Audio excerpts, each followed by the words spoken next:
Boa noite, graças e paz a todos. A gente vai estar começando o nosso culto e antes de começar o culto, alguns avisos, né? Verificar se o telefone está no modo silencioso e aos pais ficarem junto dos seus filhos para ensiná-los a honrar e adorar a Deus. Estarei lendo o Evangelho de João, capítulo 12, versículo 1 ao 8. 6 dias antes de começar a Páscoa, Jesus chegou a Betânia, onde morava Lázaro, homem que ele havia ressuscitado dos mortos. Prepararam um jantar em homenagem a Jesus. Marta servia e Lázaro estava à mesa com ele. Então Maria pegou um frasco de perfume caro feito de essência de óleo aromático, ungiu com ele os pés de Jesus e os enxugou com os cabelos. A casa se encheu com a fragrância do perfume. Mas Judas Iscariotes, o discípulo que em breve trairia Jesus, disse: este perfume valia 300 moedas de prata. Deveria ter sido vendido e o dinheiro dado aos pobres. Não que ele se importasse com os pobres.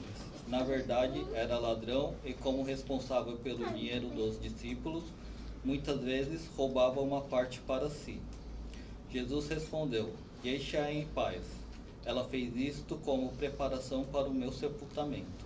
Vocês sempre terão os pobres em seu meio, mas nem sempre terão a mim. Nessa passagem, a Maria dessa passagem, a mesma Maria que estava aos pés de Jesus, ouvindo seus ensinamentos na história de Marta e Maria. É a mesma Maria que estava aos pés de Jesus quando Lázaro morreu. E agora essa Maria está aos pés de Jesus chorando em devoção a ele. E na sua devoção, Maria deu o seu melhor, que era um perfume muito caro, que era equivalente a um salário de um ano inteiro. E com amor e adoração, ela ungiu os pés de Jesus e o enxugou com seus cabelos.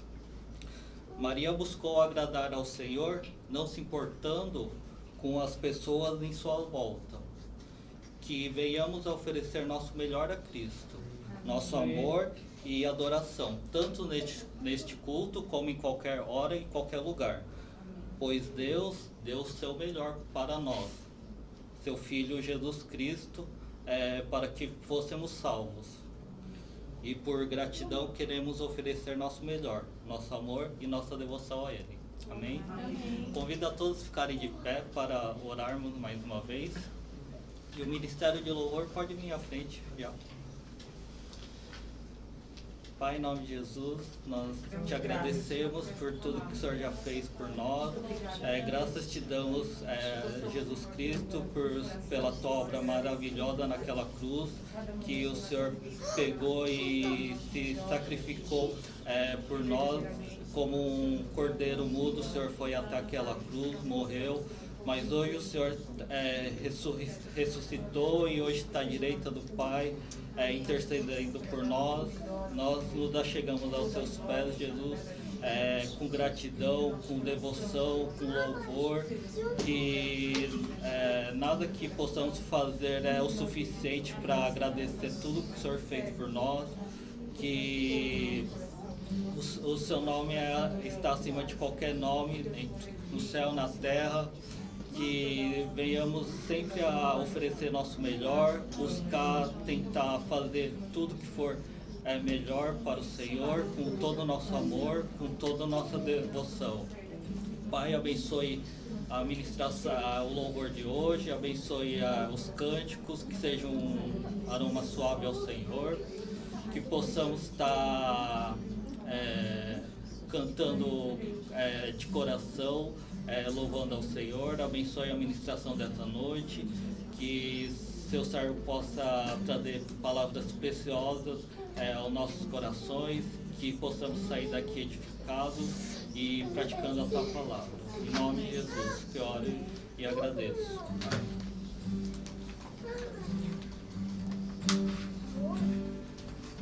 Paz do Senhor. Quantos estão felizes de estar na casa do Senhor? Amém.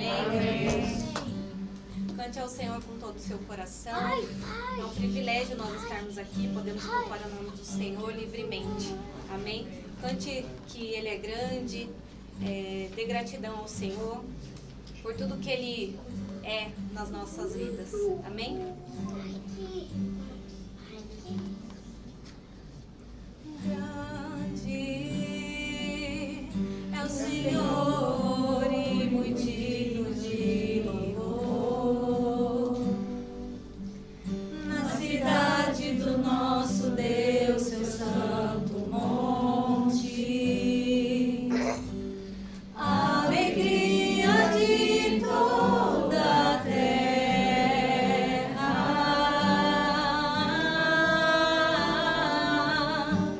Grande é o Senhor em quem nós temos a vitória, que nos ajuda contra o inimigo. Por isso diante dele nos prostramos, adoramos, queremos o teu nome engrandecer e agradecer-te por tua obra em nossas vidas. Confiamos em teu infinito amor, pois só tu és o Deus eterno sobre toda a terra e céus.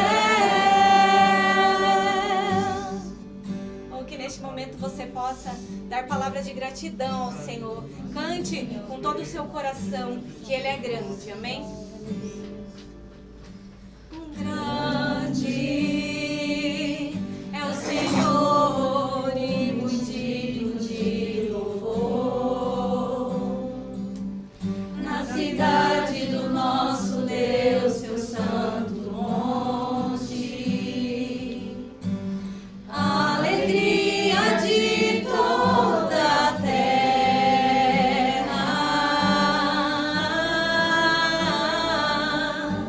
Grande é o Senhor em quem nós temos a vitória, que nos ajuda contra o inimigo. Por isso diante dele nos prostramos, adoramos, queremos o teu nome engrandecer e agradecer-te por tua obra em nossas vidas. Confiamos em teu infinito amor, pois só tu és o Deus eterno sobre toda a terra e céus.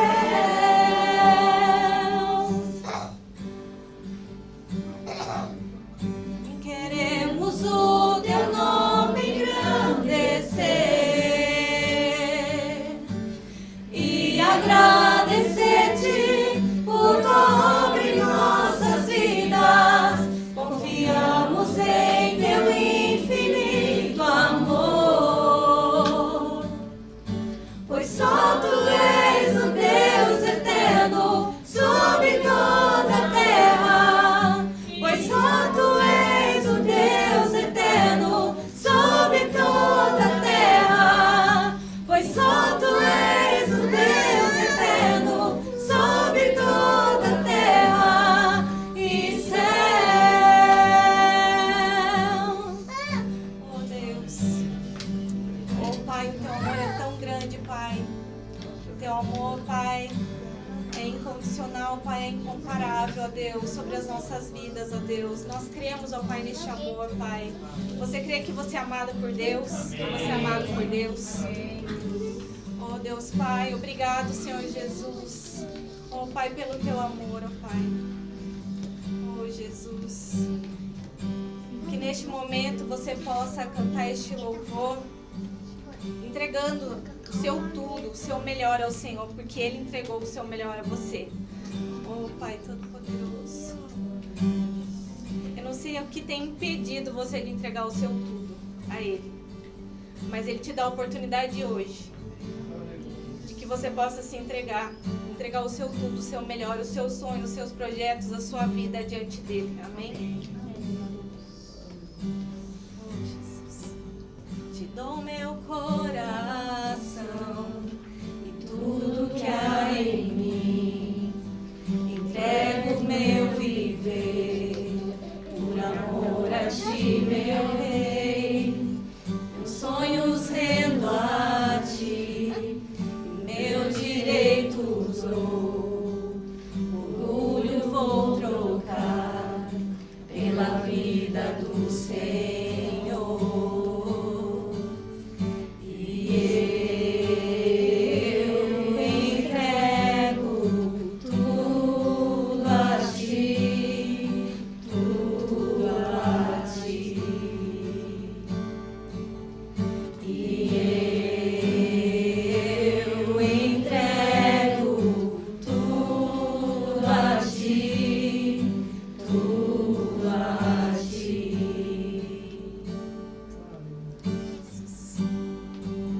Eu canto esta canção, te entrego a ti, Jesus. E o que o mundo dá, eu deixo aos pés da cruz. O conhecer a ti, teu nome dá louvor.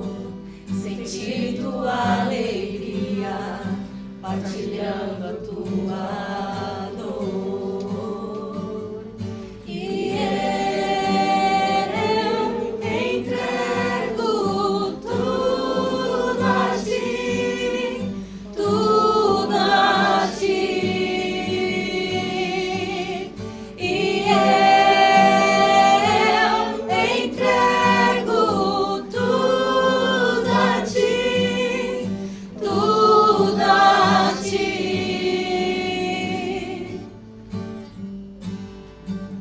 Eu canto esta canção, te entrego a ti, Jesus.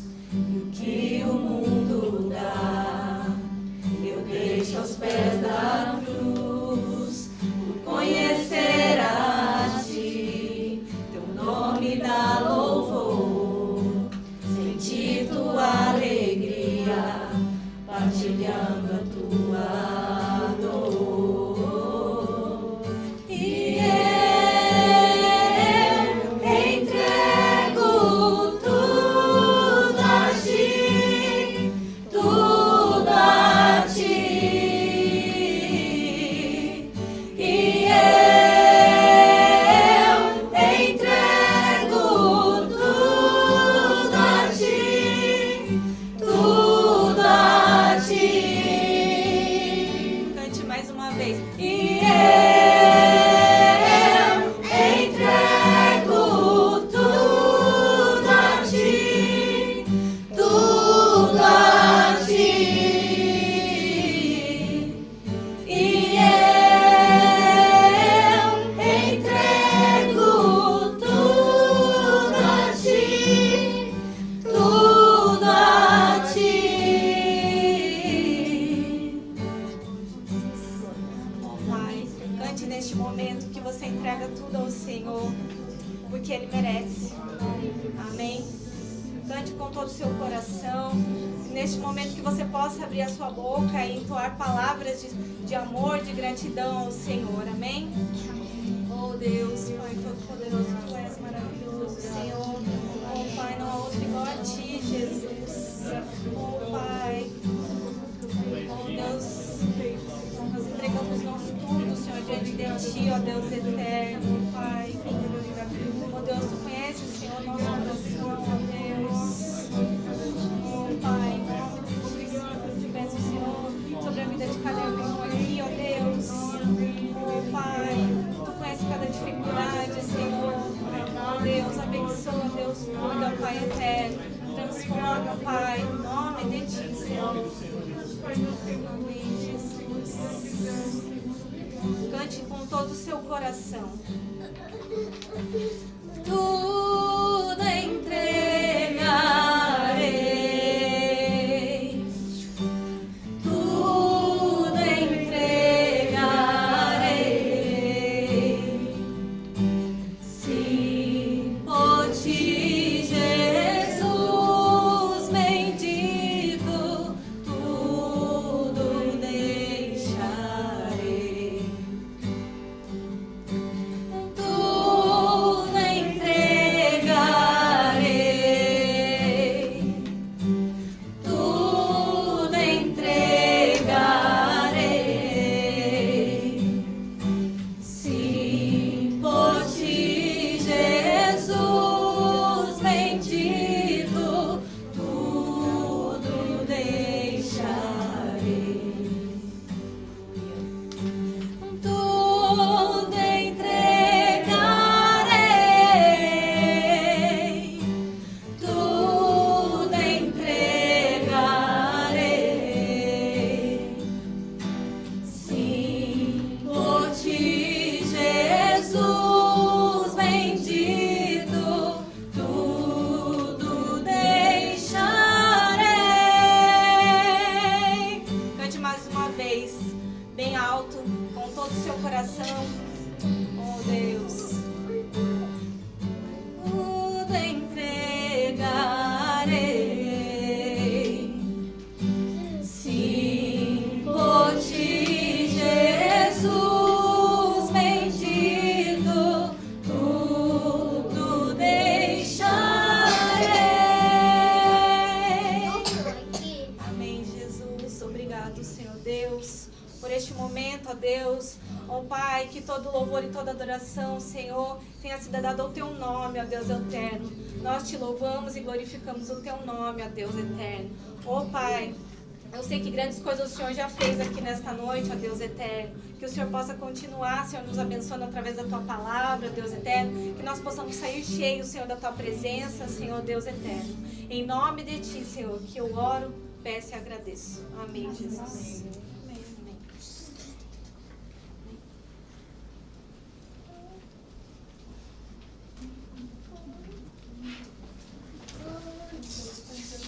Boa noite, queridos, a graça e a paz do nosso Senhor Jesus, amém?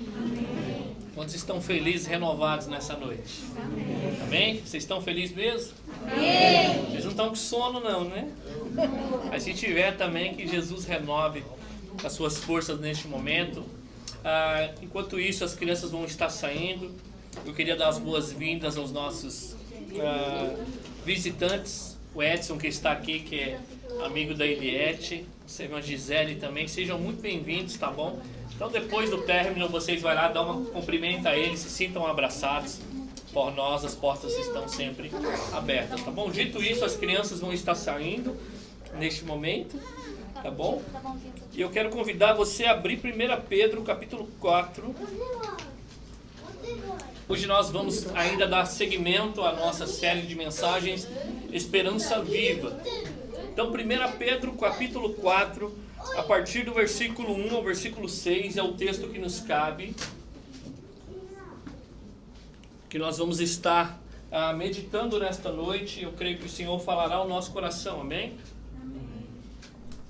1 Pedro capítulo 4, do versículo 1 ao 6.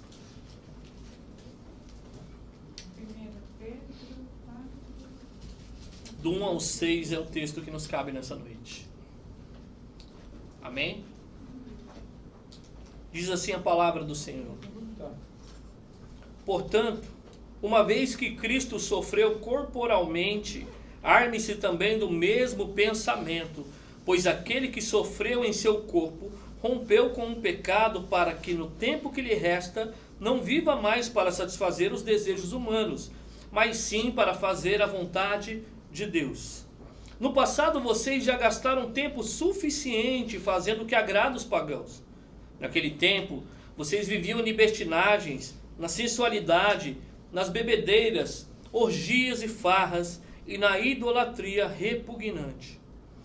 Eles acham estranho que vocês não se lancem com eles na mesma torrente de imoralidade e por isso os insultam.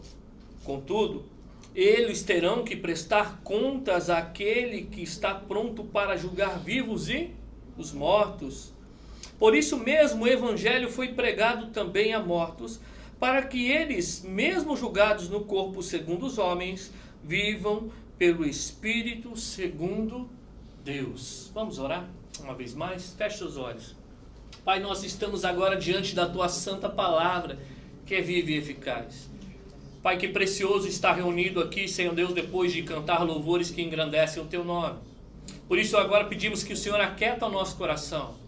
Tira toda a preocupação, toda a sonolência, tudo aquilo que vem desviar a nossa mente, Senhor, que nós venhamos estar inteiramente, Senhor Deus, à disposição para ouvir a Tua santa palavra. Fala, Senhor Deus, ao nosso coração. Não nos permita sair por essa porta da maneira que entramos aqui, mas confrontados, edificados, Senhor Deus, despertados, convertidos, Senhor Deus. Essa é a minha oração, Pai. Usa a minha vida para o louvor da Tua glória, em nome de Jesus. Amém, queridos? Só trazendo aqui a mensagem anterior para nós conectarmos essa mensagem. Na mensagem passada nós falamos como cristão, eles não devem viver amedrontados diante de um contexto hostil. Então Pedro ele encoraja ali os cristãos a permanecerem firmes, porque diante de um mundo de perseguição, muitas vezes não é fácil você tentar fazer a vontade de Deus e ter que receber a injustiça, ter que receber perseguições. E naquele tempo, né, como nós já temos estudado aqui diante da carta de Pedro, a perseguição ainda não havia se intensificado, como já estava em Roma, onde Nero já começou a intensificar a perseguição. Mas Pedro escreve a essas igrejas dessa região da Ásia para falar que eles devessem ficar preparados. E ele falou que eles deviam colocar a sua vida numa esperança que ele chamou de esperança viva. Porque a esperança segundo o mundo, nós já sabemos aí a célebre frase: a esperança é a última que morre. Mas diante da carta de Pedro, aquilo que nós viemos ministrando até aqui, nós já sabemos que a esperança segundo Deus é uma esperança viva, é uma esperança que não morre, amém? Ali você pode depositar a sua confiança. E a esperança segundo o mundo, nós já falamos, um desejo subjetivo. Você espera que algo aconteça no futuro, mas você não tem a certeza se isso vai acontecer de fato. Se eu passasse para você a oportunidade, você falaria para mim: verdade, eu já tive vários projetos que eu pensei, tinha esperança de fazer, e eles foram interrompidos no meio do trajeto. Ou talvez projetos que você nem saiu do papel, você estava planejando e não aconteceu. Porque a esperança, segundo o mundo, é uma esperança subjetiva. Nossa, eu tenho esperança, né? Você faz até a figa, né? Você cruza os dedos, tem esperança que vai dar certo. É subjetivo. Mas e a esperança segundo Deus? A esperança segundo Deus é a certeza, a garantia de que Deus fará tudo aquilo que Ele diz que fará, amém? E se Deus diz que vai fazer, Ele vai fazer sim ou não? Então olha só para onde Pedro está chamando aquela igreja, onde Deus está nos chamando a colocar a nossa vida, numa esperança que Ele fala que é uma esperança viva, é viver segundo as promessas de Deus. Isso é a certeza, a garantia de que Deus fará tudo aquilo que Ele diz que fará, amém? E aqui ele vai expor para nós, mais uma vez, o que Deus fará no futuro. E é aí que eu quero chamar você para estar atento nessa noite. Mas ainda aí, na mensagem anterior, ele fala que em vez de nós ficarmos amedrontados, nós devemos então suportar o sofrimento. E aí ele falou que aqueles que sofrem de acordo com a justiça de Deus. Quem lembra, ontem nós estávamos no estudo falando sofrer por causa de Deus, ou sofrer por causa da justiça. É sofrer por causa de Deus. É você sofrer por estar tentando agradar a Deus, fazer a vontade de Deus, e mesmo assim vem afronta sobre a sua vida. Ele fala que serão felizes.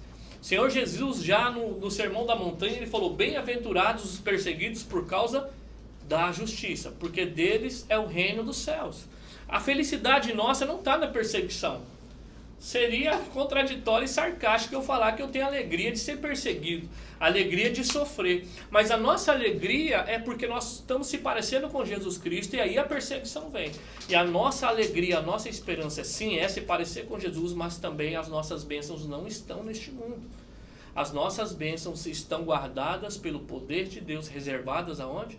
No céu para nós. Nós estamos aqui de passagem. E aí não precisa, é um senso comum, nós já sabemos disso. Quantos amigos você já perdeu? Quantos familiares seus já desceram a cova? Nós sabemos que daqui a pouco somos nós, e nós não temos um númerozinho aqui em cima da cabeça para falar que senha que é a sua. Nós estamos aqui, nós somos uma breve fumaça que está de passagem. Pedro, aquelas pessoas estavam passando sofrimento e Pedro queria deixar entendido para eles que essa vida é breve e que a nossa vida não está neste mundo. E ao invés então de eles temerem, eles falam que eles deveriam santificar Cristo como Senhor no seu coração. E o que é santificar Cristo como Senhor no seu coração? Quem lembra? Santificar Cristo como Senhor. Santificado seja o teu nome. Peraí, mas Deus não é santo? Que mais que a gente vai santificar? Quem lembra da expressão? Santificar. Somos chamados para santificar Cristo como Senhor no nosso coração. Coração, quem lembra da expressão? Com todo o nosso ser. Todo o nosso ser. Coração é toda a nossa existência, tudo que temos e tudo que somos. Aí ele fala assim, agora vocês precisam santificar a Cristo como Senhor. Senhor é a autoridade máxima no coração de vocês. Ou seja, se colocar debaixo do senhorio de Cristo. Em vez de vocês temerem os homens, vocês deveriam se colocar debaixo da autoridade de Cristo e temer a Ele. O único que pode lançar tanto o nosso corpo quanto a nossa alma no inferno, quem é? Deus. Os homens não têm capacidade de fazer isso. Os homens, nós vamos ver aqui que eles vão tentar algumas coisas diante da cara de Pedro, mas eles não têm o poder de fazer isso. Por isso que eles falam, vocês devem santificar Cristo no seu coração. Ele é o Senhor e não Nero naquele tempo. E aí eles tinham que ser encorajados porque a minha submissão diante de todas as coisas é no Senhor. E você pode esperar na sua vida, quando você começar a se submeter ao Senhor, alguns problemas vão chegar sobre a sua vida. É inevitável. Você vai dizer não para muitas coisas. E é isso que estava acontecendo nesse contexto aqui. Mas diz ainda que nós devemos estar preparados para responder a qualquer um que perguntasse a razão da fé que é em nós. Então alguém poderia chegar em você e perguntar assim, mas por que você crê? Por que você exerce essa fé? E nesse tempo de Pedro, o que poderia chamar a atenção não é o simples fato de eles frequentarem uma comunidade chamada cristã, mas o estilo de vida deles. Chamaria a atenção das pessoas para perguntar, por que você crê? Por que você suporta o sofrimento? Por que as pessoas tentam arrumar confusão com você, mas você abençoa as pessoas, você ama as pessoas? Que fé é essa? Aí ele fala, vocês têm que estar preparados, mas também poderia ser preparados para responder diante de um tribunal. Porque os cristãos eram caluniados, eles poderiam ser levados às autoridades, tanto religiosas como romanas daquele tempo, para prestar razão da sua fé. E encorajando aqueles homens a falar por que eles acreditavam. Que esperança é essa? Que vocês sofrem na carne diante desse mundo e ainda vocês não se dobram? A esperança da nossa fé, porque é uma esperança viva. É uma esperança eterna que começou em Cristo Jesus e nós vamos ver aqui que ela vai para toda a eternidade. E aí ele mesmo trouxe o exemplo, ele falou que Jesus mesmo, ele sofreu na carne, lembra da mensagem passada? Ele não só sofreu, mas ele foi morto. Então olha só, nós somos de alguma maneira chamados para seguir Jesus Cristo. E aí Jesus uma vez falou para os seus discípulos, se dirigiu, aquele que quer ser o meu discípulo, tome a sua cruz e siga-me. Aquele que não toma a sua cruz e não me segue não pode ser o meu discípulo. E a cruz só tinha uma finalidade para aquele tempo. Quando você colocava aquela cruz para carregá-la, os meninos assistiram a Paixão de Cristo esses dias. Para onde que ele estava indo? Para a morte. É negar o seu eu, negar o mundo, negar tudo que é da carne para seguir o Senhor Jesus. E aí nós fomos chamados então, ele mostra que o Senhor Jesus, ele sofreu. Mas Jesus, ele chega a sofrer por causa da injustiça. Falou que era o justo pelos injustos. Ele morreu por causa dos nossos pecados. E a vida do cristão muitas vezes é sofrer injustamente, mas ele fala, o mestre de vocês sofreram, suporte. Aí diz que Jesus, ele chega ao ponto de morrer, descer a cova, mas ao terceiro dia ele ressuscitou. Com ele ressuscita a sua igreja. Se você é a igreja de Jesus Cristo, eu quero dizer para você, como eu já tenho falado diante das mensagens aqui, a sua vida não termina no túmulo. A vida do cristão começa em Cristo Jesus. O túmulo aqui é só uma promoção para o cristão. É onde você se encontrará com eles e se verá longe de todas as aflições, das mazelas que essa carne produz e de que esse mundo nos aflige. Olha só a alegria do cristão onde está. Não está nas coisas deste mundo. Pode fazer planos e projetos, mas como eu já tenho falado, não se frustre. Você não vai poder levar tudo que você juntou nessa terra. Não vai poder levar. Você pode tentar colocar, né, como os faraós faziam naquele tempo, achavam que eles iam desfrutar da eternidade, e eles colocavam ali, né? Por isso que encontraram muitos tesouros ali durante, né, nas pirâmides do Egito, porque eles achavam. Eles foram e ficaram os tesouros aí. E não se decepcione, faça projetos, mas não coloque a sua esperança nessas coisas. Mais cedo ou mais tarde, você terá que partir desse mundo. Então Pedro ele vai começar então aqui na passagem que nos cabe, ele vai dizer no versículo 1, portanto o que? Disso que ele falou a respeito do sacrifício, do sofrimento de Cristo. Uma vez que Cristo sofreu corporalmente, algumas versões falam sofreu na carne. Portanto, uma vez que Cristo sofreu, isso aqui está ligado diretamente ao que eu estava falando até agora, quando ele falou que Jesus Cristo ele sofreu uma injustiça. Ele foi o justo pelos injustos. Ele desce a cova não por um pecado, mas por causa de nós. Ele recebeu a culpa que os nossos pecados mereciam. E aí ele fala sobre o sofrimento de Cristo. Portanto, corporalmente aqui, quando Pedro fala essa expressão, ele quer trazer a humanidade de Cristo Jesus. A humanidade de Cristo Jesus. Quando ele fala Jesus sofreu corporalmente ou Jesus sofreu na carne, ele quer mostrar para nós que apesar de Jesus ser divino, Jesus também era homem, amém? Alguém tem alguma dúvida que ele nasceu da Virgem? Que ele veio a esse mundo? Eu creio que Jesus chorou na madrugada pedindo leite. Ou vocês não creem nisso? Eu creio que Jesus, porque fala, ó, Jesus teve fome, Jesus teve sede. Lembra no deserto? Ele estava com sede. E Jesus teve sono. Uma vez uma tempestade, Jesus estava com tanto sono, que uma vez deu uma tempestade que nem a tempestade foi capaz. Jesus dormiu. Então você vê aí que Jesus era homem também. Ele fala ali, sofreu corporalmente, ele sofreu na carne, ele sentiu dor. Jesus ele foi humilhado em público. Jesus ele foi caluniado, Jesus ele foi rejeitado, Jesus ele foi maltratado, Jesus ele foi desprezado, Jesus ele foi abandonado. Em outras palavras, Jesus sabe com todas as letras o que é ser injustiçado, amém? Se teve um ser que foi injustiçado, que pisou nesta terra, foi Jesus, não foi eu e você. Nós ainda somos falhos, nós ainda somos pecadores, mas ele não tinha pecado nenhum. Lembra do bandido da cruz? Nós estamos sofrendo aquilo que nossos pecados merecem, mas ele não. O próprio bandido da cruz reconheceu aquela verdade. E aí diz Hebreus 4,15, que ele foi tentado em todas as coisas, porém sem pecado. Quantos poderiam levantar a mão aqui para falar assim, fui tentado, mas não pequei? Mas nem pensamento, nem no sonho também não. Perfeito, assim, reto. Nenhum ser humano ousaria levantar a mão na face da terra depois de Adão para falar que jamais fez isso. Somente Jesus Cristo é atribuído em Hebreus capítulo 4, versículo 15. Ele passou por todo tipo de tentação. Porém, observação do autor ali, sem pecado, perfeito. Ele não podia pecar, ele era santo. E aí ele vai dizer aqui então para nós no versículo 1, se você saiu, ele vai falar, olha, portanto, já que ele sofreu corporalmente, arme-se também do mesmo que? Pensamento, a versão de vocês fala? Atitude, né? Lembra de Filipenses? Tem a mesma atitude, tem o mesmo pensamento. Olha só a ideia aqui, arme-se também do mesmo pensamento, pois aquele que sofreu em seu corpo rompeu com o pecado. A ideia de armar-se aqui, na verdade, a ideia que Pedro está nos chamando aqui, é uma luta contra o pecado, é uma ideia de guerrear contra o pecado. Por isso que ele vai usar essa expressão aqui, arme-se. Tem outra versão diferente? Arme-se do mesmo pensamento, arme-se da mesma atitude. Armai-vos, sinônimos aí, né? Então armai-vos aí do mesmo pensamento, da mesma atitude. Aqui é um termo militar, o sentido aqui é uma preparação para uma batalha. Jesus ele estava sempre armado. E ele fala que nós devemos armar com a mesma atitude.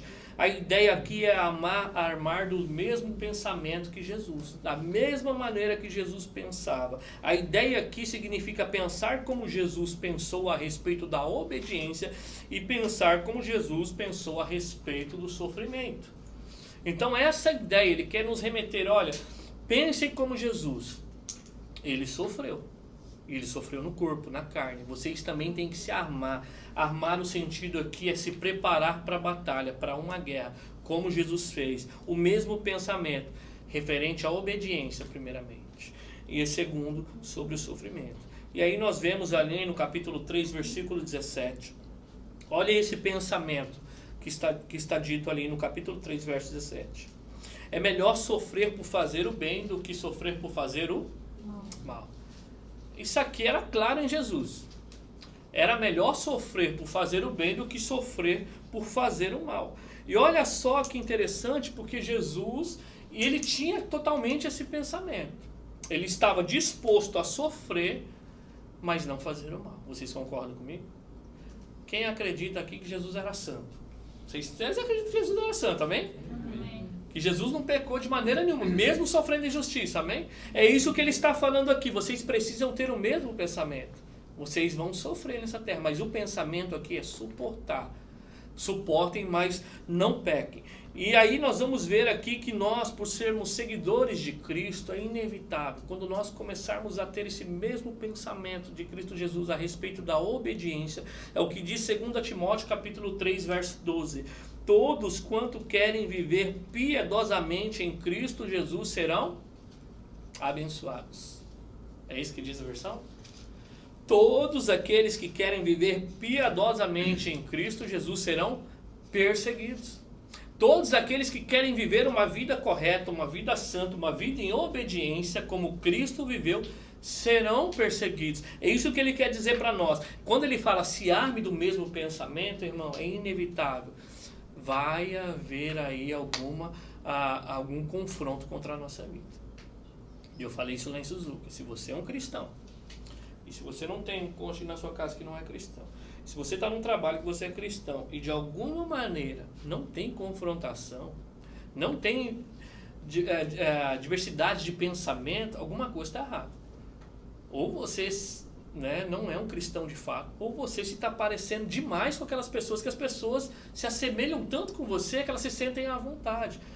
Então, assim, de alguma maneira, eu estou falando que você vai fazer a vida impossível, jamais a Bíblia vai falar disso. Mas a sua maneira de vida vai acabar expondo. Então, aqueles que querem viver piedosamente em Cristo serão perseguidos. Então, depois aí de chamar nós para vivermos aqui, termos o mesmo pensamento de Cristo, ele vai falar ainda no versículo 1, pois aquele que sofreu em seu corpo rompeu com o pecado. O que ele quer dizer aqui, rompeu com o pecado a respeito de Jesus Cristo? Quer dizer que Jesus venceu o pecado através do sofrimento. Jesus venceu o pecado através do sofrimento. 1 Pedro capítulo 2, 22. Quem pode ler para mim aqui? O Alex. Vou pedir para o Alex ler em voz alta para mim. 1 Pedro 2, 22. A atitude de Jesus aí. O qual não cometeu pecado, nem dolo algum se achou em sua boca. Aqui está falando a respeito de Jesus, o qual não cometeu nenhum pecado e nenhum dolo, nenhuma palavra de engano se achou nos seus lábios. Quando usa essa ênfase de não achou na sua boca, é que aquele que não é perfeito nos lábios é perfeito em tudo. Nós pecamos muitas vezes com a nossa maneira de falar. Os nossos pecados, a boca fala do que está cheio o coração, não é isso que a Bíblia fala para nós? Nenhum dolo, nenhuma palavrinha, algo assim que Jesus, opa Jesus, que você falou aí, nada disso aconteceu com Jesus, ele era perfeito. E aí olha só, Jesus ele foi capaz de se submeter ao maior dos sofrimentos, ao ponto de sujeitar até a morte, mas ele não foi capaz de se submeter ao menor dos pecados que seja. Então você começa a ver a contradição a respeito de Jesus. Ele foi capaz de submeter ao maior sofrimento, que nós já sabemos que é a cruz do Calvário, mas ele não foi capaz de se submeter ao menor pecado que você imagina. Você acha que Deus vai ficar bravo? Sabe aquele pecado que você faz assim no seu pensamento? Deus não vai ligar não, né? Tem coisa pior aí nesse mundo. Nem esse tipo de coisa Jesus teria coragem de fazer. Então olha só a atitude de Jesus, ele não cometeu pecado algum, nem um dolo se achou na sua boca. O pensamento de Jesus era tão somente fazer a vontade de Deus. tão somente fazer a vontade de Deus. Ele fala, olha, vocês precisam ter a mesma maneira de pensar de Cristo. Qual que era a maneira de pensar de Cristo? Tão somente em fazer a vontade de Deus. Então você começa a ver aí a contradição. Uma vez que o Senhor Jesus Cristo encontra aquela mulher samaritana na beira do poço, né, e expõe a vida dela e fala, eu sou o Messias. Aí diz que os seus discípulos encontram, eles voltam da cidade, foram comprar comida e encontram Jesus falando, e não tiveram coragem de perguntar para Jesus, Jesus, você estava falando com essa mulher aí?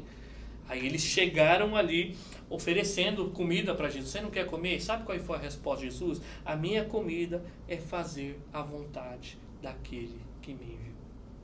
A necessidade primária de Jesus era colocar o Senhor acima de todas as coisas. Nem a sua necessidade própria física. Ele fala assim, a minha comida, você não vai comer? Diz, não, minha comida não, minha comida é fazer a vontade daquele que me enviou. Então você vê aqui o pensamento de Jesus em obediência, ao ponto de ele ir ao Getsêmani, que nós já conhecemos a história, e orar por 3 vezes para que o Senhor passasse dele o cálice. E aí ele estava naquela angústia, ele estava ali para beber o cálice da ira de Deus contra o pecado. E aí o que ele faz? Senhor, se possível, passe de mim esse cálice, mas contudo não seja como eu quero, mas como tu queres. E olha só, ele sentiu a aflição? Sentiu. Ele orou ao Pai para que passasse? Orou. Mas, Senhor Deus, se o Senhor quiser que eu passe e tome esse cálice, seja feita a tua vontade. Então você vê que Jesus, ele é perfeito, ele se submete ao Pai mesmo sofrendo. Jesus, ele sofre a punição pelos nossos pecados justamente por isso, o justo pelo injusto. Isaías 53 verso 5 diz que ele foi transpassado pelas nossas transgressões e moído pelas nossas iniquidades. O castigo que nos traz a paz estava sobre ele. Sobre as suas pisaduras nós fomos curados do nosso pecado. Ele suportou o sofrimento, mas ele não desobedeceu. Ele jamais pecou. Mas quando Jesus ressuscita, ele ressuscita triunfante. Ele liquida o pecado, ele encerra o assunto do pecado. Por isso que ainda aí nesse versículo, ele diz que rompeu com o pecado. Cristo rompe com o pecado. Aí o que quer dizer rompeu com o pecado? No sentido aqui é que Jesus, após a sua morte e ressurreição, ele não está mais sujeito ao poder do pecado e da morte. Quando diz que Jesus, ele triunfa, ele sofre na carne, mas ele ainda tem aquele pensamento que por mais que ele sofra, ele não peca, ele se submete ao Pai. Ele fala, quando ele se sujeita a essa ação, ele rompe com o pecado. Romper com o pecado é, Jesus morre, ressuscita, o pecado e a morte não tem mais influência sobre a vida de Jesus, amém? E nós cristãos, a Bíblia fala que nós estamos unidos com Cristo Jesus. E estar unido com Cristo Jesus é compartilhar da sua vida, das suas tentações, dos seus sofrimentos, da sua morte e da sua ressurreição. De tudo que Jesus é. Jesus não só viveu por nós, mas ele também morreu por nós. Nós participamos de tudo isso. Jesus foi tentado, nós também vamos ser tentados. Jesus sofreu, nós também sofreremos. Mas aonde está a nossa graça, a nossa alegria? Jesus ressuscitou, nós também ressuscitaremos. Amém? Olha só as bênçãos de Deus para nós aqui. Nós estamos unidos com Ele. Romanos capítulo 6, do verso 1 ao verso 6. Abra comigo lá, eu vou pedir para o Daniel que está pertinho do microfone ler para mim. Então vá para lá comigo, coloque uma marca na sua Bíblia, nós vamos voltar. Romanos capítulo 6, do verso 1 ao 6. Vai dizer algo semelhante dessa unidade do cristão com Jesus Cristo. Romanos 6, do 1 ao 6, Daniel, por favor. Que diremos então? Continuaremos pecando para que a graça aumente? De maneira nenhuma. Nós, os que morremos para o pecado, como podemos continuar vivendo nele? Ou vocês não sabem que todos nós que fomos batizados em Cristo Jesus, fomos batizados em sua morte? Portanto, fomos sepultados com ele na morte por meio do batismo, a fim de que, assim como Cristo foi ressuscitado dos mortos, mediante a glória do Pai, também nós vivamos uma vida nova. Se dessa forma fomos unidos a ele na semelhança da sua morte, certamente o seremos também na semelhança da sua ressurreição. pois sabemos que o nosso velho homem foi crucificado com ele, para que o corpo do pecado seja destruído e não mais sejamos escravos do pecado. Olha só, a nossa união com Cristo Jesus, ela é simbolizada através do batismo, a nossa união. E aí, olha, se você vê o versículo 3, qual Daniel leu, ele falou: ou vocês não sabem que todos nós que fomos batizados em Cristo Jesus, fomos batizados com ele na sua morte? Aquela simbologia quando você desce as águas, que você morreu, e aí você ressuscita uma nova criatura. E ele fala: nós que morremos para o pecado, como nós vamos continuar vivendo no pecado? Aí ele vai dizer no versículo 4 que Jesus Cristo ele fez isso para que nós venhamos ter uma nova vida. Vivamos uma nova vida. Quando ele termina no versículo 6, pelo qual Daniel leu, ele fala para que nós não venhamos ser mais escravos do pecado. Antes de Jesus Cristo, a única coisa que nós conseguimos fazer é ser escravo do pecado.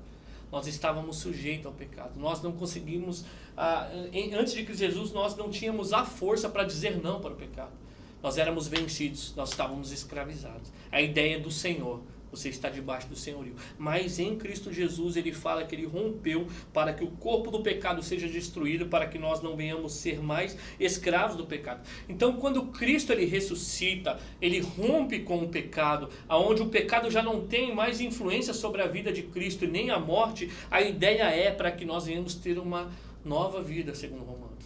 É que quando Jesus Cristo ele rompe com o pecado, é para que nós não venhamos ser mais escravos do pecado. Então ele nos libertou. O pecado em Cristo Jesus perde a sua força. Amém? Você é um pecador ainda, mas você já não é escravo do pecado.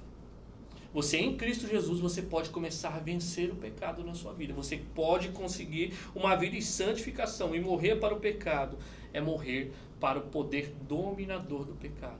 Então nós em Cristo Jesus, quando ele rompe com o pecado, por nós estarmos unidos em Cristo Jesus, o pecado em nós perde a sua força.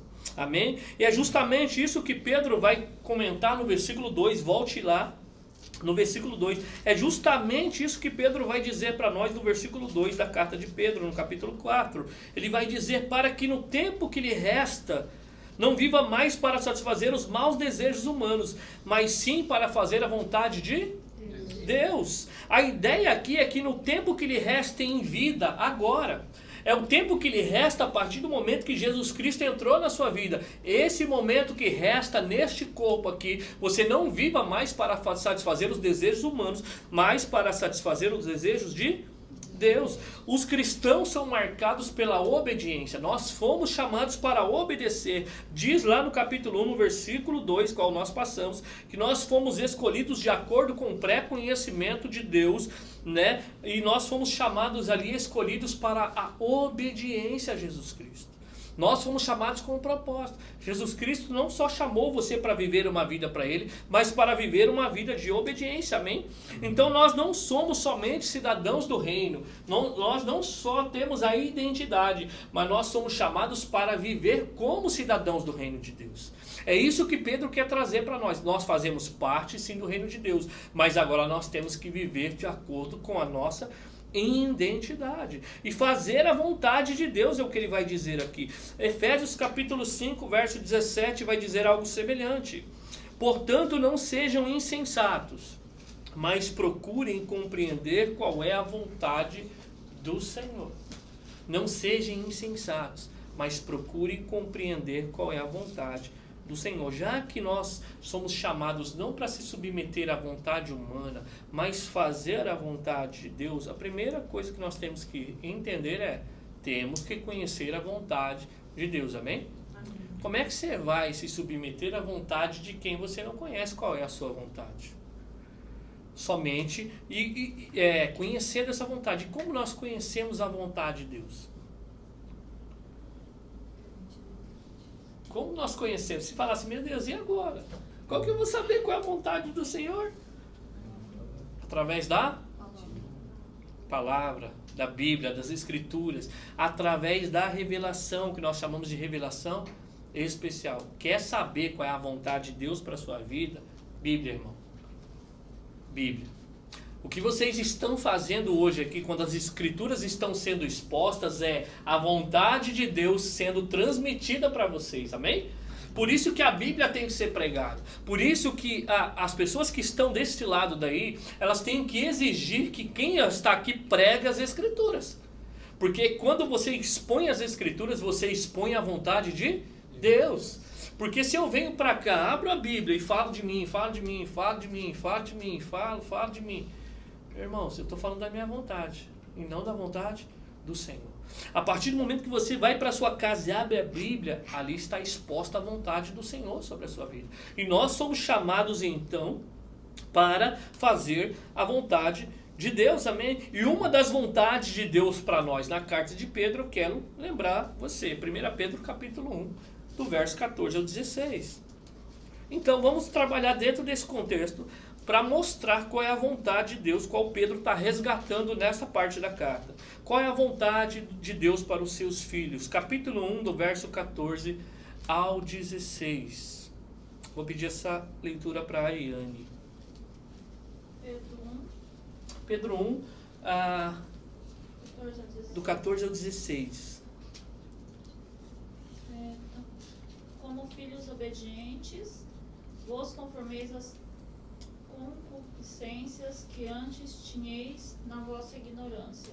Mas, como é santo aquele que vos chamou, sede vós também santos em todo o vosso procedimento. Porquanto está escrito, sereis santos, porque eu sou santo.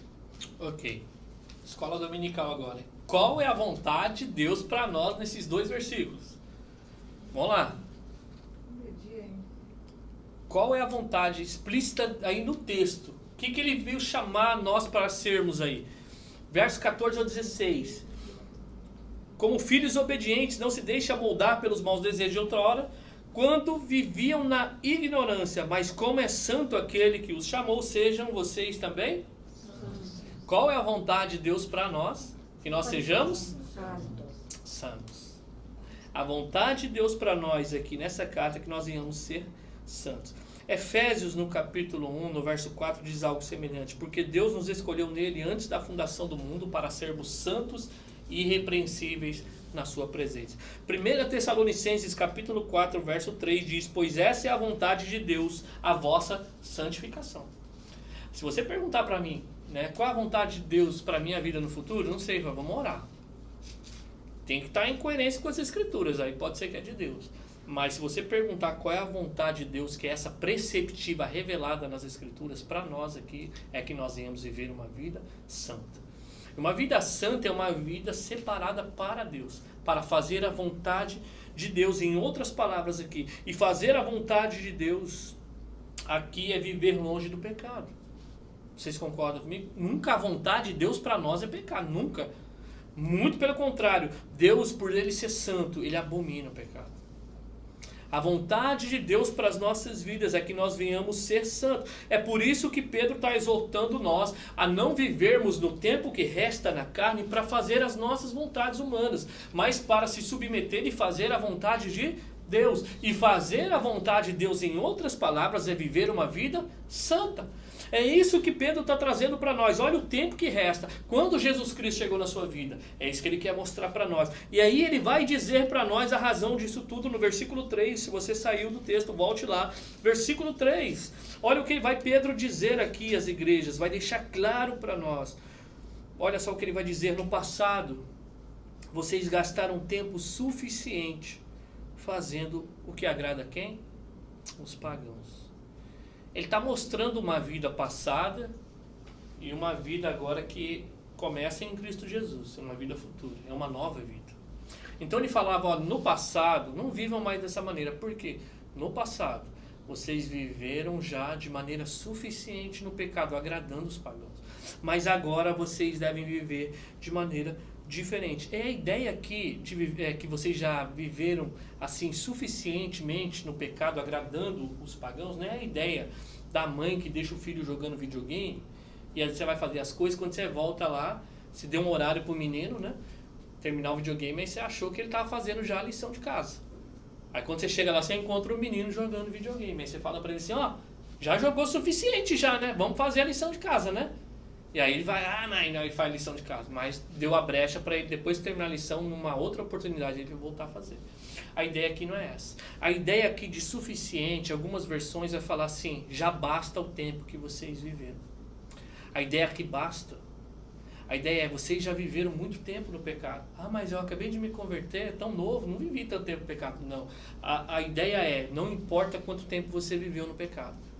Se você encontrou Jesus Cristo, basta. Você não tem que mais viver essa vida do passado. A ideia é que essa chega para nós. É algo radical, não é assim, suficiente, né? Porque tem pessoa que pensa assim, eu era assim quando eu não era cristão. Sabe o quê? Eu vou me converter lá no leito de morte, porque aí eu curto bastante a vida, peco bastante, né? E aí depois eu me entrego minha vida a Jesus. Queridos, não tente o Senhor. Você não sabe o que vai acontecer daqui 5 segundos. É isso que acontece na nossa vida. No passado, vocês viveram de maneira suficiente. Em outras versões fala, basta. Não vivam mais no pecado para satisfazer as vontades daqueles que são pagãos, que não são cristãos. Então Pedro fala como era a vida daqueles homens, daquele tempo de Pedro. No versículo 3 ainda, naquele tempo vocês viviam em libertinagem, na sensualidade, nas bebedeiras, orgias e farras e na idolatria repugnante. Esse aqui é os pecados que Pedro lista. Mas se fosse aplicar para os nossos dias, nós poderíamos falar qualquer classe de pecado. Porque aqui ele está generalizando de maneira assim, falando assim, olha, não vivam mais no pecado. Basta, a partir do momento que vocês encontraram Jesus Cristo. E esses pecados que ele listou aqui, libertinagem, é viver sem consideração pelos limites morais. A sensualidade são desejos humanos pecaminosos que podem exercer uma profunda influência no comportamento de alguém. E muitas vezes aqui é usado para imoralidade sexual. Bebedeiras, excesso de consumo desenfreado de vinho, que era o vinho que era muito utilizado naquele tempo. Orgias, banquetes e festas dedicadas a práticas frenéticas de imoralidade. Qualquer sorte de imoralidade, orgias. Farras, ou se não, na versão de vocês, bebedice, festas regadas com bebidas. E aí ele vai dizer idolatria repugnante. Todo tipo de idolatria, na verdade, é repugnante a Deus. Qualquer tipo. Mas aqui haviam cultos que eram muitas vezes oferecidos até ser humanos para ser sacrificados. Ou às vezes eram regados a imoralidade sexual. Os cultos a deuses daquele tempo. Ele fala, olha que coisa repugnante. Para Deus a idolatria já é repugnante. Você colocar qualquer coisa acima de Deus já é idolatria. Mas essa idolatria repugnante é que eram os cultos daqueles tempos prestados a essas divindades, né, que são pedras, madeiras, né, divindades demoníacas. Ele fala assim, olha, são repugnantes por quê? Porque muitas vezes eles faziam orgias. Eram regadas de moralidade sexual e de bebidas fermentadas. Ele fala assim, olha, vocês viviam dessa maneira antes. Será que os dias que nós estamos vivendo, será que não há libertinagem? As pessoas não vivem aí sem consideração de um limite moral? Está muito estampado aí. Difícil você assistir um filme, eu tenho falado isso. Eu tenho uma filha de 10 anos. Eu não consigo assistir um filme com ela. Porque tem que ter uma cena indevida no meio do filme. Às vezes eu vou assistir um filme, eu tenho que pegar o mouse e já ir passando assim para ver as figurinhas que está passando ali na frente para se precaver. Às vezes até os desenhos animados já têm um falar meio sexualizado, induzindo as pessoas ao homossexualismo, a já experimentar assim a sexualidade já numa idade ainda, na infância. Então nós vemos aí, será que nós não vivemos dias assim? Aí ele fala da sensualidade, eu não preciso nem falar da sensualidade, né, nos nossos dias. As mulheres entregando os seus corpos aí por causa de reconhecimento. Excesso desenfreado de vinho, orgias que são imoralidades frenéticas, farras, festas regadas com bebidas, nada novo debaixo do sol. Festas aí regadas com bebidas e idolatria repugnante. Idólatras, pode ser que as pessoas não vão num templo pagão adorar a Deus, mas elas colocam toda sorte de coisa acima de Deus. Isso é idolatria. E esse aqui eram os pecados que aqueles homens viviam naquele tempo. Ele fala, basta, chega. Vocês não devem viver mais dessa maneira. Agora vocês encontraram o verdadeiro Deus. E qual é a relação daqueles que vivem nesses pecados? É aqui que Pedro quer chamar a atenção da igreja. Versículo 4. Qual é a relação daqueles que não se arrependeram e creram no Evangelho aqui? Versículo 4. Eles acham estranhos que vocês não se lancem com eles nas mesmas torrentes de moralidade. E por isso os insultam. Então as pessoas que vivem no pecado, elas não conseguem mais se identificar com você. Eu não sei qual foi a sua experiência de conversão, né? Cada um deve ter tido uma experiência diferente. Eu não sei qual era a sua vida no passado antes de Cristo. Talvez uma vida um pouco mais comportada. Mas se você vivia no meio dos pagãos e você se converteu, talvez você deve ter ouvido algumas palavras. Por que você não se junta mais conosco para fazer isso? Por que você parou de beber? O pastor não deixa? Ah, você não sei não, hein? Você está muito esquisito. Você não era assim antes. Eu chamava você para beber, você ia. Eu chamava você para balada, você estava lá. Eu chamava para você fazer coisa errada, você não pensava 2 vezes. Mas por que você não vai mais? Aí ele fala aqui que essas pessoas acham estranho que vocês não façam mais esse tipo de coisa. Porque é isso que a vida cristã traz, transformação. Jesus Cristo entra na nossa vida, as coisas começam a mudar. E as pessoas que estão andando no pecado, elas percebem isso. Elas olham para você e vêem uma diferença. E principalmente aqueles que são mais perto.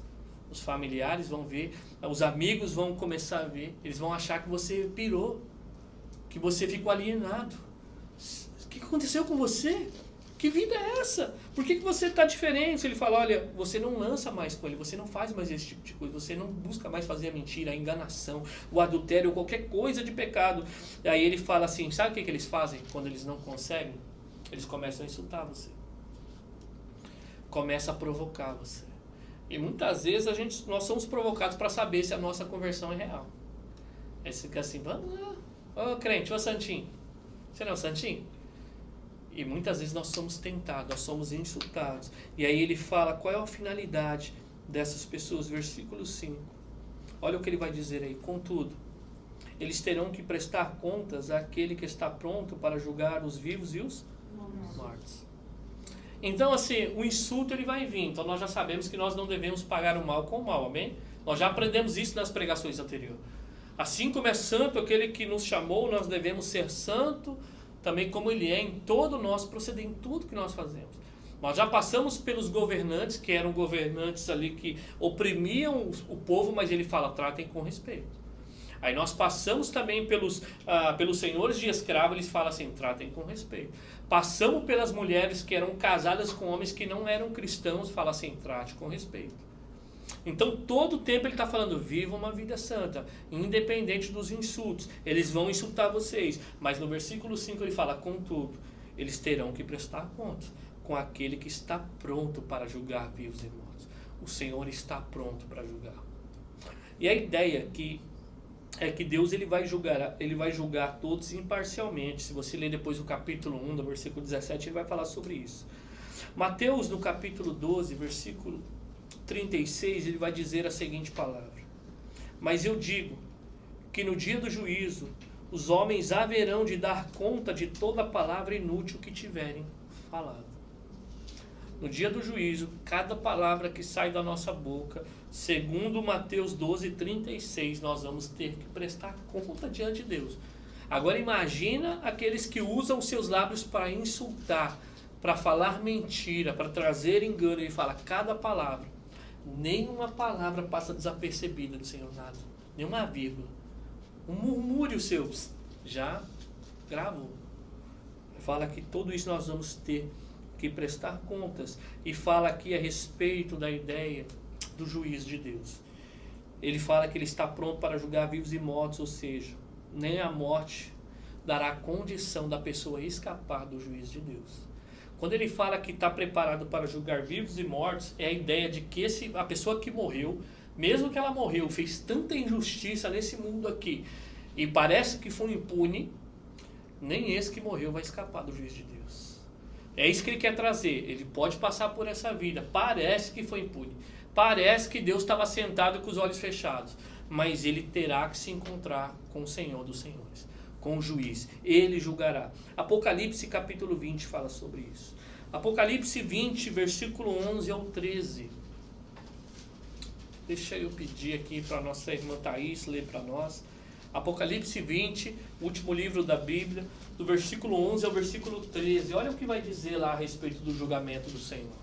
Eu vi um grande trono branco e o que estava sentado sobre ele, cuja presença fugiu a terra e o céu, e não se achou lugar para eles.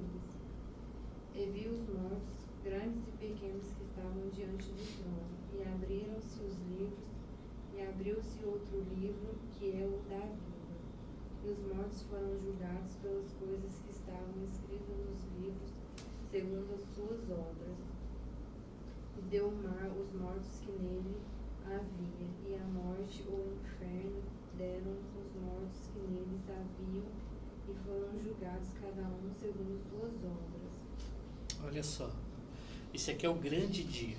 Esse aqui é o grande dia onde homens dirão: montes caiam sobre nós, porque é chegado o dia da ira do Cordeiro, aonde ele virá julgar esse trono branco, o trono de justiça de Deus. Aí ele fala aqui, ó, vi também os mortos, grandes e pequenos.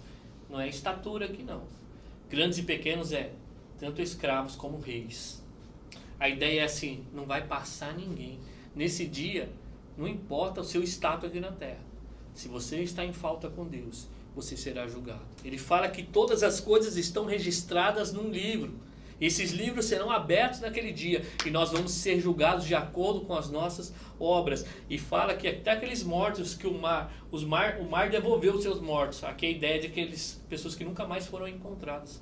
Sabe aquelas pessoas que desapareceram, morreu, ninguém nunca mais viu? Nem esses escaparão da presença do Senhor. O mar vai ter que devolver esses mortos para se colocarem na presença do Senhor, para receberem de acordo com aquilo que fizeram neste mundo. Então olha só como isso é grave. Há uma justiça. Para nós que estamos em Cristo, louvado seja o Senhor, porque nós merecíamos estar ali nesse lugar. Mas Cristo nos redimiu disso tudo. Agora nós devemos confiar que é um reto juiz que julgará todas as coisas. Por isso que ele fala, permaneçam firmes. Não se juntem a ele nessas coisas. Não sejam tentados a pecarem, a voltar para uma antiga vida. Parece que as coisas estão dando tudo errado. Parece que não compensa ser cristão. Porque a gente segue a justiça de Deus, tenta ser fiel e sofre. Então vamos abandonar tudo, vamos ir para o mundão de uma vez. Ele fala, não compensa. Essas pessoas que fazem esse tipo de coisa um dia estará face a face com o Senhor. O Senhor está pronto para julgar vivos e mortos. Olha só, permaneçam firmes, o dia dessas pessoas chegarão. Por isso que volte lá, se você saiu no versículo 6. E agora ele vai confortar o coração desses irmãos. Versículo 6. Por conta desse juízo vindouro, Pedro vai dizer no versículo 6, por isso mesmo, por causa do juízo, o evangelho foi pregado também a mortos, para que eles mesmos, julgados no corpo segundo os homens, vivam pelo Espírito segundo Deus. Os mortos aqui, queridos, são aqueles cristãos que ouviram e creram no Evangelho quando eles estavam em vida. Quando eles estavam em vida, eles ouviram o Evangelho e creram e depois morreram. Então por isso que ele fala, por isso que o Evangelho foi prego também aos mortos, em referente ao juízo, para que eles não sofressem esse juízo, crendo no Evangelho, não passassem por esse juízo. A intenção de Pedro aqui era dar alento a esses leitores aqui face às perseguições que estavam sofrendo, porque eles poderiam ser hostilizados e até mesmo virar sentido de chacota, porque muitas vezes eles eram entregues para ser julgados pelos homens e muitas vezes martirizados. E aí alguém poderia chegar assim, peraí, que fé é essa se você termina a vida morto? Como que o ímpio morre? Às vezes o ímpio vive uma vida melhor que você e morre e parece muito mais glorioso. E vocês aí tentando fazer a vontade de Deus estão sofrendo por isso. E aí isso poderia gerar algo de indignação dentro do cristão. Peraí, mas verdade, né? A gente vive uma vida por Senhor e sofre tanto. E as pessoas que não vivem parece que vivem mais felizes que a gente. E a gente vai morrer igual, não vai todo mundo? Então vamos aproveitar a vida. Aí ele fala, não. Essas pessoas que morreram e creram, elas se livrarão do juízo de Deus. Por isso que ele fala que o evangelho foi pregado a mortos. Eles podem ser julgados na carne. Eles podem sofrer o que for. Você pode viver a vida miserável aqui nessa terra. Não ter um fusquinha, não ter nada. Mas estar diante de Deus de maneira digna. Passar por esse... Não ter nem... Ser enterrado como indigente nesse mundo aqui. Mas no Senhor você tem uma herança eterna. No Senhor há uma vida eterna. No Senhor há uma esperança. E muitos cristãos daquele tempo foram martirizados.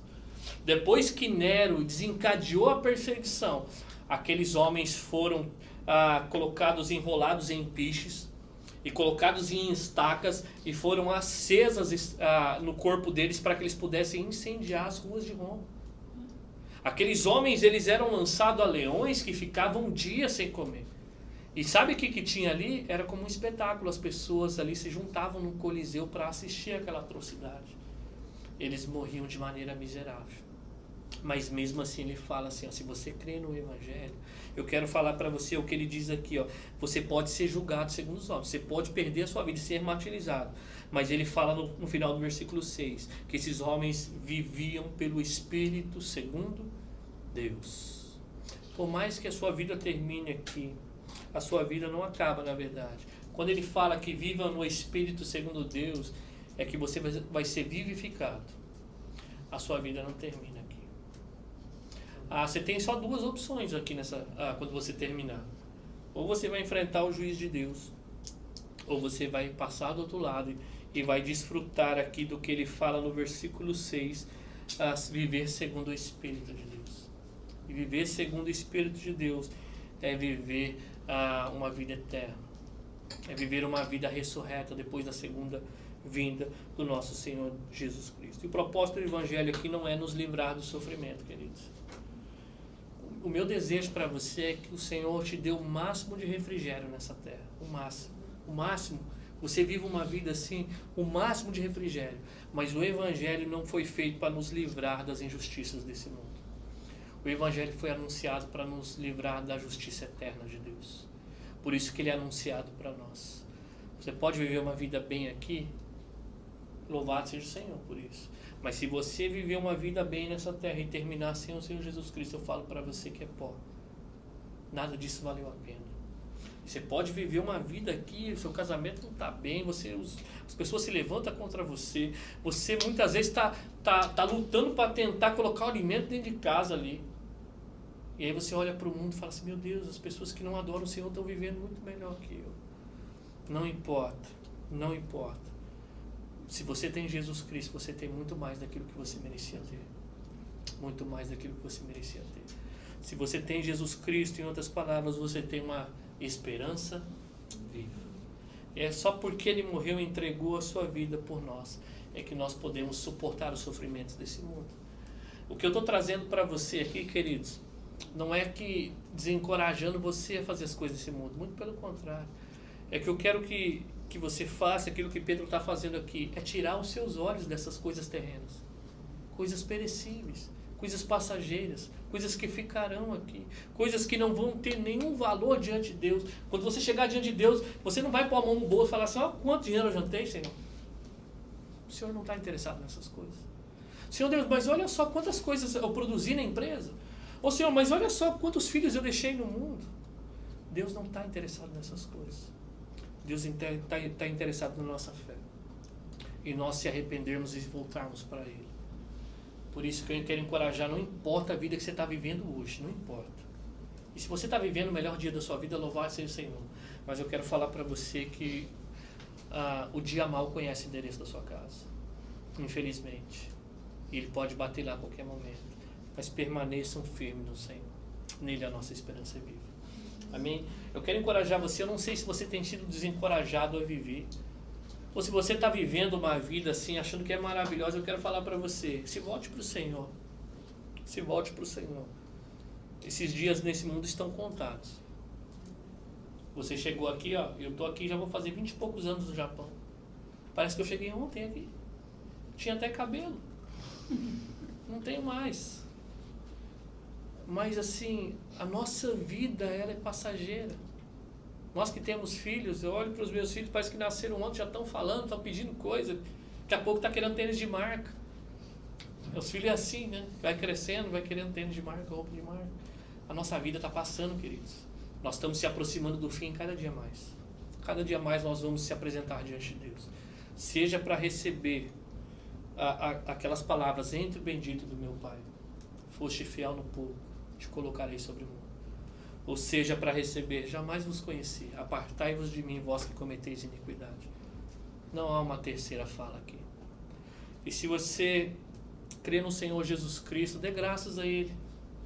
Mesmo passando por tribulação, dê graças a Ele. Se você não está firme no Senhor, renove os seus votos com Ele. Peça força, peça coragem, peça ânimo, persevere.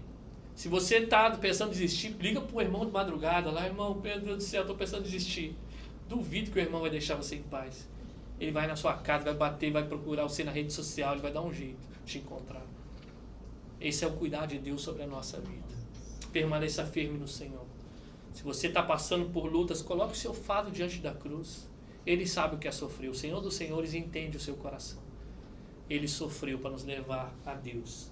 E o seu sofrimento não é para redimir você mesmo. E o seu sofrimento te faz mais parecido com Jesus Cristo, nosso Senhor. Quero orar com você.